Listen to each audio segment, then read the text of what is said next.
So I see this all the time. Employers asking employees to resign voluntarily. So they don't want to dismiss them, but they want them to rather go on their own. If this is your case, ask yourself, why are they asking you to resign in the first place? You see, if the reason is things like misconduct, performance, operational requirements, then your employer should actually follow a correct process instead of just voluntarily asking you to leave. In some cases, we do, an HR will ask you to voluntarily leave. They may give you a package if you do so. But still, remember, guys, it's always better to follow a proper process.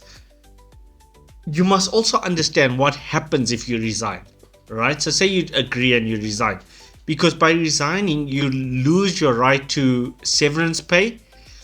If the matter would have been, for example, retrenchment, it also makes it difficult for you to challenge the termination later, because you'll often have signed something or said you resigned and you chose to leave.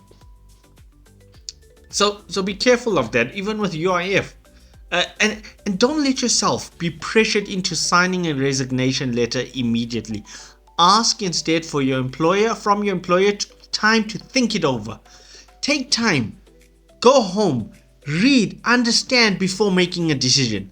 You see, if your employer threatens to dismiss you unless you resign, then that is wrong. Absolutely. Make note of exactly what was said, when it happened, and who it was in the presence of, because those details can then become important evidence later on if you take it, for example, to the labor court or CCMA.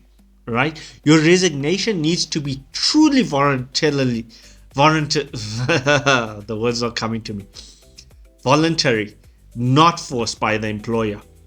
If you're an employer and you need help, I help employers mostly.